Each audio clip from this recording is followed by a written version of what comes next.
Hi everybody, I'm Jody. I'm going to be your teacher today for a little directed drawing lesson. If you've never done directed drawing before, it's a little more structured than a lot of the lessons that I do here, but I think it's a really fun way to have a new drawing experience. So all you're going to need are some washable markers, a permanent black Sharpie marker or any kind of permanent black marker. And what's going to happen is I'm going to give you a single step. You can hit pause, go do that step, come back to me, I'll give you another step. Okay, and we'll just keep building that way. The idea is I'm going to give you super simple, easy steps that build and build and build to a more complex picture than maybe you would have done on your own.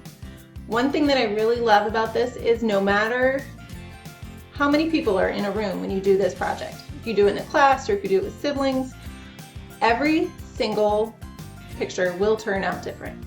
So even though you're following steps, even though it's kind of a formula to get to the end product, you are an artist and your creativity will still shine through. So you need about maybe 25 minutes or so to do this project from start to finish. Let's get started. I want you to start by drawing a series of circles at different levels across your paper.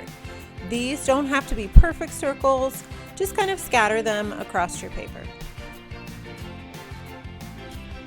Now I want you to go ahead and add a second layer to each of those circles. So another circle just outside the first circle.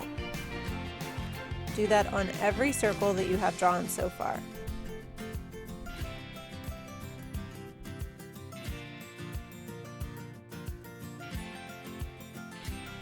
So now inside of each of those circles, I want you to think about making a flower shape, kind of a typical shape that you think of if I ask you to draw a flower on your paper. Every circle that you have, I want you to make an effort to make a different kind of flower shape in each circle.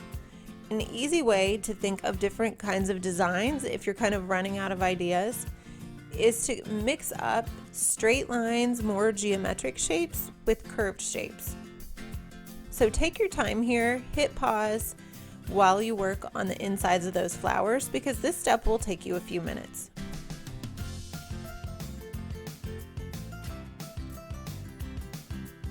So now that you've got the inside design done, we're going to add even another layer of interest by going around that outside edge with a border. So you're adding another layer, could be petals if you want to think of it that way.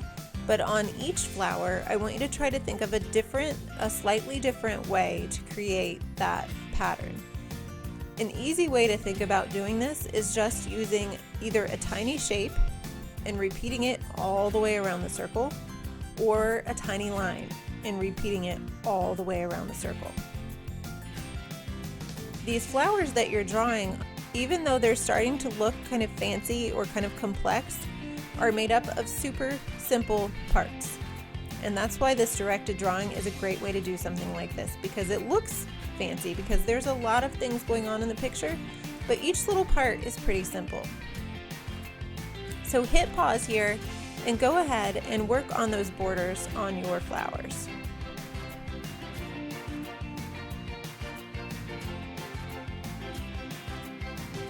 So now for the stems, this is an easy one. 2 straight lines so that your stem is thick enough to hold up a big flower like you've drawn under each flower. Now go ahead and draw in some really simple leaf shapes, just kind of triangular or football shaped leaves, whatever you prefer.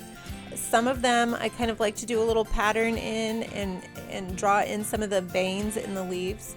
Some of them I like to leave more plain. So whatever you like and whatever you have room for here. Maybe a little horizon line in the background where the grass meets the sky. Just kind of really loose and sketchy. Now this part is super simple, but also it adds a lot to your picture. Take a few minutes here and use your black marker. You don't need to trace over every line, but trace over some lines so that you have some lines that are thicker and some lines that are more thin like you drew originally. It will add a lot to your picture if you have a variety of thicknesses of lines in your picture. It makes it a lot more interesting to look at. So hit pause on this, take a couple of minutes, and thicken up some of those lines in your picture. So now your directed drawing is done, and we're going to add some color with a fun little method I like to call painting with markers. I'm using a washable marker, so grab any washable marker like Crayola will work fine, and I want you just to add in some little bits of color.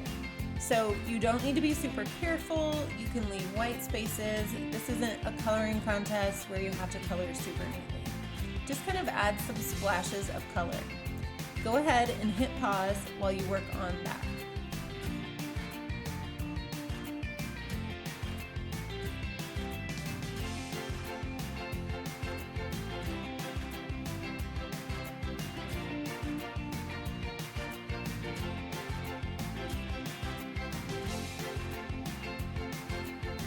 So now for the fun part. Grab some clean water and a brush. In all of those places that you had left over with some white space, we're going to add a little bit of water to the marker and move that color around. It will kind of work just like you were painting with watercolors.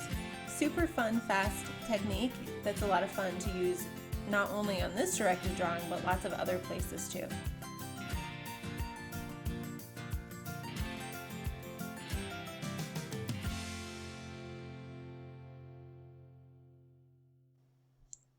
Hi guys, so I hope you had fun with that and can see how those results are maybe a little different than if I had handed you a piece of paper and said, okay, here's a marker, go draw some flowers, right?